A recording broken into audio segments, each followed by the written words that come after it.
What role can centers like the school here play in helping people move forward? Is it a role more as a school of education, or is it likened unto an open church of the past that had a higher vibration than many churches today? That's a really wonderful question, and there's several levels to it. So let us begin to address it one aspect of the question at a time.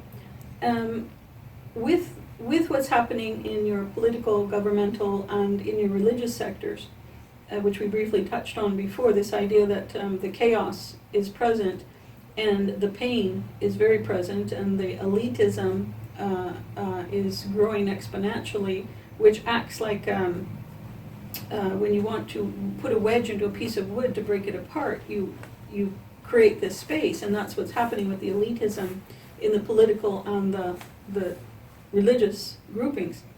And as those begin to shatter, as the corruption fills those spaces and breaks them apart, people are going to have a resounding need for what we call community. This idea that I have to figure out how to get by in my day-to-day reality while this kind of craziness in my government sorts it out is overwhelming. But if I know that I've already got established trusting relationships with this community in which we share these common ground ideas that love is omnipresent and omnipotent, that truth and trust are not only desirable but integral to our well-being, this idea that I have enough to have compassion and empathy, which means I have enough to nurture and support others. All of these are present when you bring a community together and open up the interactions, so that when fear presents itself, and it will, fear will present itself as an option to your world, because old systems are dying.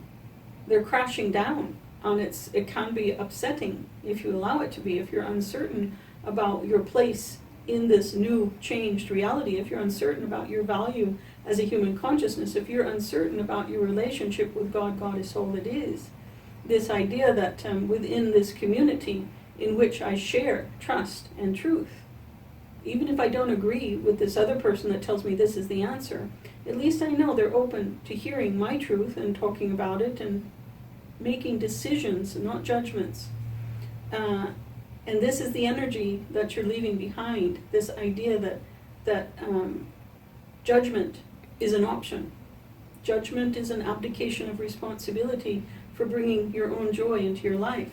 So in effect, groupings such as this school, this beautiful school, the energetic here is one that invites people of like mind and like heart to come together to form this very close knitted community of heart and mind. And it becomes a delight to be present here, because you are uplifted in your goals and your desires, and the knowledge that's offered in terms of tools and information becomes something you want more and more participation in, because you begin to see the positive impact in your day-to-day reality. If you're working at a job and you understand that you're responsible for your day-to-day happiness in your job, it becomes very difficult to continue to blame and judge others in your workplace when you're not happy at the end of the day. You begin to become aware that, well, there's changes I need to make. And having a community such as this school, to have providing the teachers, the resources, the books, the information, and just the reassurance, tremendous amount of reassurance occurs in this school, that your questions are reasonable, your desire to know and to be more is reasonable, your desire to know love and feel the impact that you have value in the giving of love. It's not just desirable, it's needed. Humans need more and more every day this on-off with the giving and receiving and balance of love. So a school like this is priceless.